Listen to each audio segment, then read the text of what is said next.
Shell, what comes up for you when we talk about intentions and decisions? Ooh, well, as I listen to you and Jenny share about your intentions around time and presence, and being more present in your true self, I'm reminded that as an empath, I often take on other people's energies. And so I've been more mindful to protect my own so that I continue to show up as my authentic self and and contribute in a way where you're not getting an impression of me that's been imposed upon by somebody else's energy. It's raw, it's real, and I have a tendency to, as I do my inner work, slide back on that scale. And that energy that I absorb from other people can either be positive or negative. I think we always have that sliding scale available to us. And when you do those meditations, the exercises to slow yourself down and reground yourself in your own energy, in your own presence, in your own mindfulness, it just brings back that importance of self and staying true to who you are. And it's something that I've been navigating daily, to not take on other people's scattered behaviors or overthinking.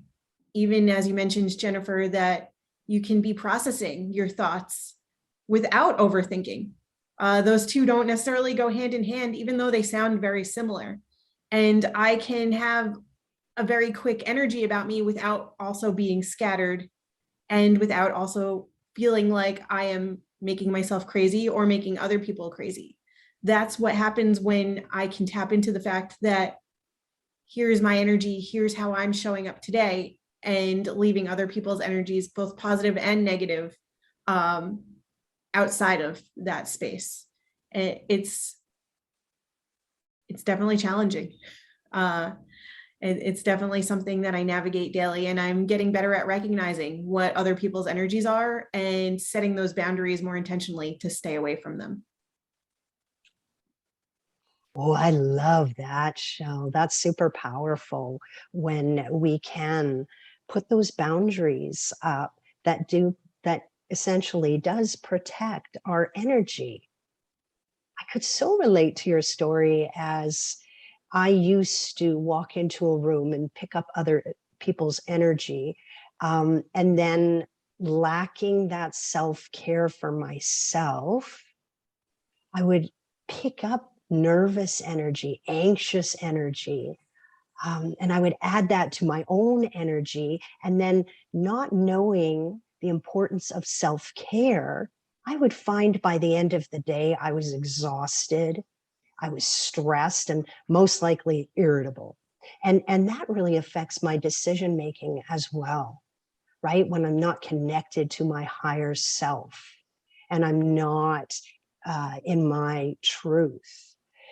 And it's so powerful when we can take that pause and step into our power and come to decisions based on our own truth. And so I loved hearing how you are doing that inner work. And I want to also remind you, luckily, there is something called beginner's mindset. And it is well known in the meditation world. And that is that we get to start again every day. And so I love how you mentioned, Shell, that, I work on these things, and then there's some days where it pops up again, and that's okay, right? I think that the work is in acknowledging and then replacing, and that changes the energy. And so thank you today for your addition. I really appreciated that.